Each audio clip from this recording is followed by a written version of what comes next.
Olá, tudo bom com vocês? Sejam bem-vindos a mais uma aula de Geografia.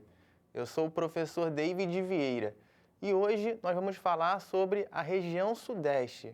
Região Sudeste, as condições socioeconômicas. Para começar falando de condições socioeconômicas, eu preciso primeiro falar de quê? Da cidade, do espaço urbano, que é o que compõe essa região atualmente, a sua principal característica. E para falar de espaço urbano, eu tenho que falar sobre urbanização. Afinal, o que é urbanização? O que é o espaço urbano? O espaço urbano, como nós podemos observar pela paisagem, como podemos ver nesse primeiro slide que vai aparecer na sua tela agora, nós temos uma cidade e uma indústria. Afinal, o que cidade e indústria têm em comum? Muitas coisas em comum. Nós vemos que a cidade ela é composta por elementos bem típicos, né? Como, por exemplo, concreto, avenidas, rios canalizados, edifícios, casas e etc. Tudo aquilo que é bem comum para as pessoas que vivem na cidade. Esses elementos, eles só surgem aqui no Brasil a partir da década de 1950, acompanhado pela indústria. Como qualquer parte do mundo, no Brasil não foi diferente. Primeiro surge a indústria. Depois, as pessoas começam a se aglomerar ao redor das indústrias, formando as primeiras cidades. E assim, todo o modo de vida moderno, urbano e industrial, ele vai se desenvolvendo. E é nesse período que o Brasil passa a ser um país industrializado e, consequentemente, um país urbanizado também. Porém, os problemas que surgem em decorrência desse processo, eles se tornam também cada vez mais evidentes nas paisagens. No nosso caso, na paisagem urbana. No Brasil, o programa de substituição de importações, promovido pelos governos da década de 50, ele criou um tipo de industrialização em que a indústria estrangeira vinha, se instalava aqui e, a partir daí, os seus negócios se desenvolviam e as cidades iam se urbanizando, através de um grande processo chamado de êxodo rural. As pessoas saíam dos campos, saíam das regiões mais longínquas, como a região Nordeste, por exemplo, e vinham em busca de melhores condições de trabalho. E isso ocorre de forma muito acelerada e sem o investimento necessário na infraestrutura que necessitava. Surge assim, então, a primeira megalópole, que é um dos conceitos que vamos estudar hoje na nossa aula. Afinal, o que seria uma megalópole? Primeiro, nós precisamos saber o que é uma metrópole. Observe comigo no próximo slide a seguir. Nós temos aí a megalópole Rio de Janeiro, São Paulo. Nessa imagem de satélite, nós podemos observar as luzes noturnas e como as duas metrópoles estão se juntando. Mas o que é uma metrópole? Uma metrópole é um conjunto de cidades que se articulam entre si, uma área urbanizada.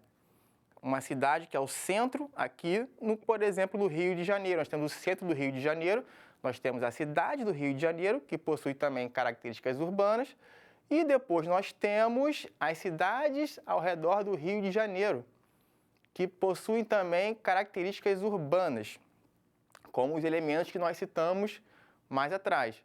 E a partir daí, forma-se uma região metropolitana.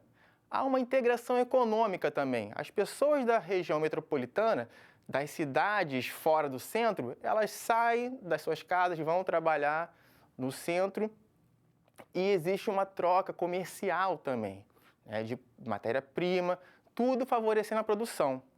A megalópole seria quando essas regiões metropolitanas, de duas grandes regiões metropolitanas, se juntassem, né? Formassem uma grande área superurbanizada, com conexões econômicas, né, de produção, de serviços, de comércio e também com conexões no estrangeiro. Uma produção que está ligada não só internamente, mas também externamente. Nós podemos ver que existe uma linha clara que liga as duas metrópoles, formando a megalópole Rio de Janeiro-São Paulo. Essa é a Via Dutra. A Via Dutra é essa via que conecta as duas metrópoles e faz a conexão linear da megalópole, formando a megalópole Rio de Janeiro-São Paulo. Essa conexão, ela não é apenas para o transporte. No caminho que passa pelo Vale do Paraíba, né, uma região muito importante, pela qual também nós temos a indústria, né, a CSN, que produz o aço. Esse aço ele é utilizado tanto no Rio de Janeiro quanto em São Paulo. Então, são áreas que se conectam, favorecendo a produção, o comércio e os serviços entre eles. É verdade? Então, pessoal, vou pegar aqui a minha colinha. Falamos sobre megalópole, a Dutra e o Vale do Paraíba. Ok, pessoal.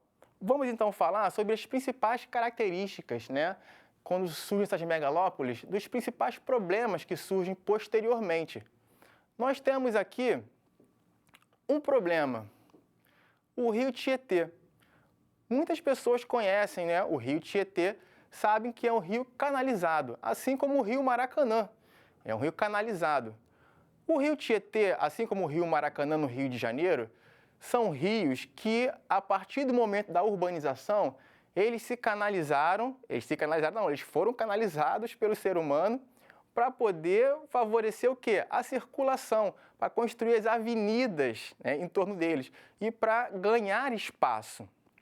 Com isso, pessoal, com esse espaço, foi possível haver uma dinâmica melhor na cidade.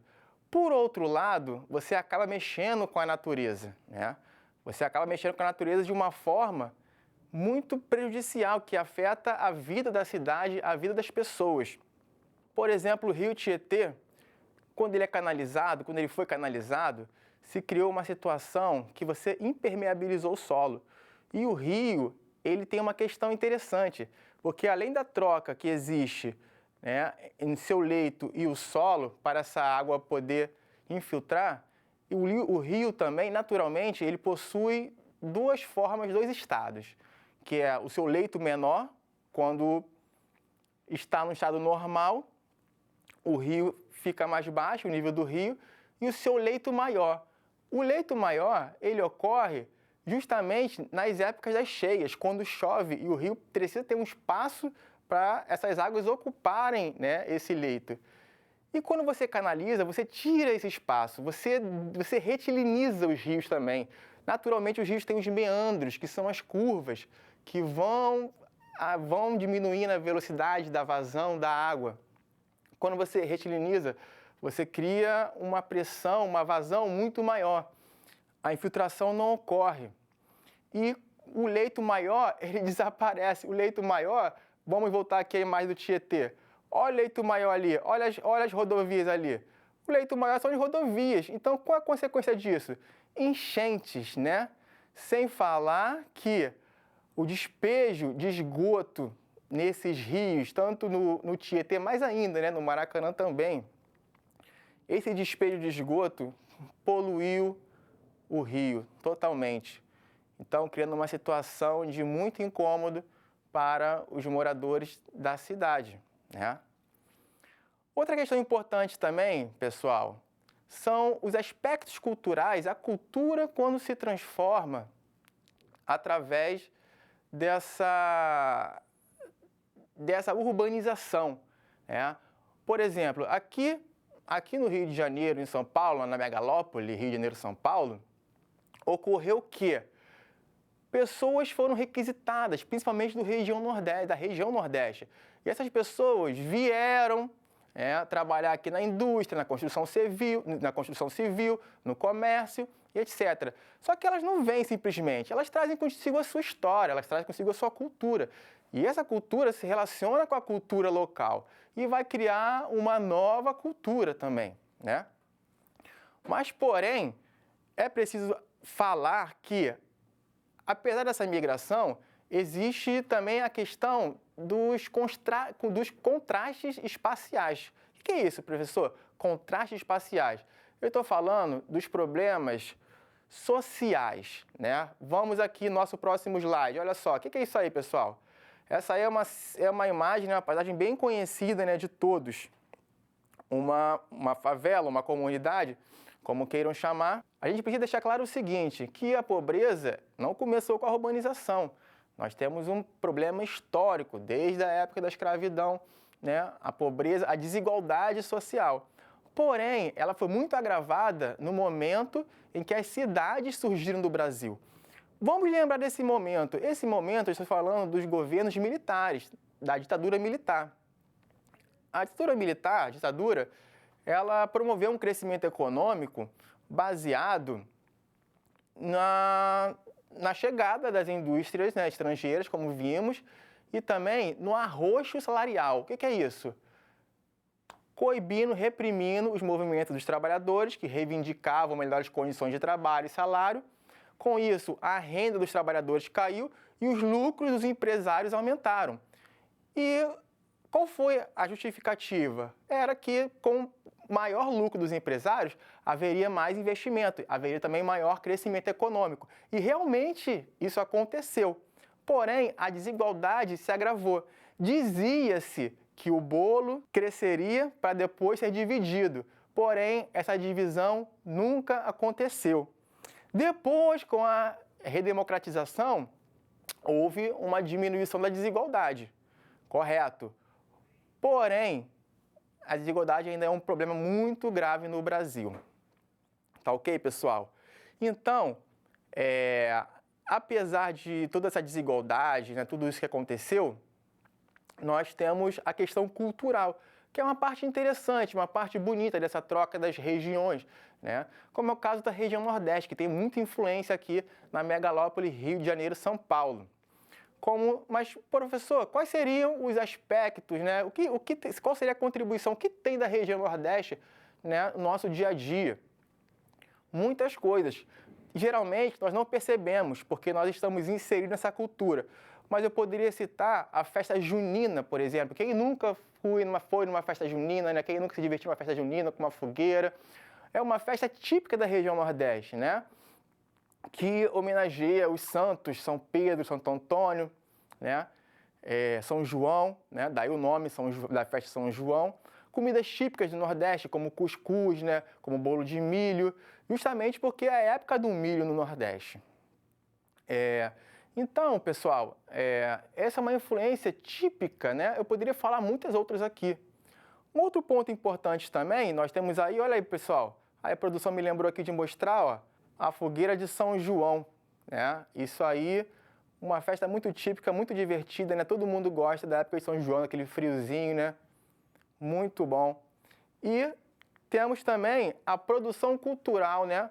Das marchinhas de carnaval também, nesse momento. A cultura também, pessoal, ela vem com reivindicações, elas mostram, né, o espírito da sua época. Nós temos aqui essa marchinha, que é do Chico Buarque, né? Que ele fazia uma crítica a esse período da ditadura militar. Ele denunciava, né, essa desigualdade, né, chamando de um tempo, página infeliz da nossa história, né? Falando palavras como nossa pátria distraída, né, sendo enganada. E isso vocês podem, né, observar aí e ver que realmente a cultura, ela denuncia, né? Ela denuncia, ela mostra o seu momento histórico, né, do qual ele é produzido.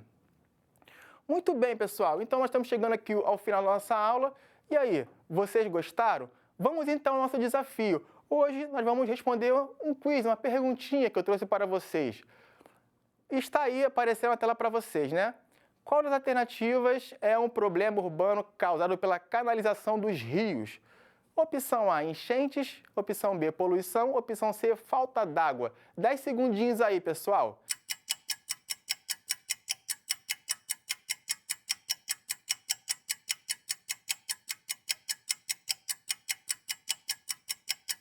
E aí, o que vocês acham? Já posso mostrar a resposta? Vou mostrar, hein? Tá lá. Enchentes. E aí? Você acertou? Espero que sim. Muito obrigado por estar aqui conosco. Que a nossa próxima aula você possa estar também. Desejo bons estudos para vocês. Até a próxima. Tchau!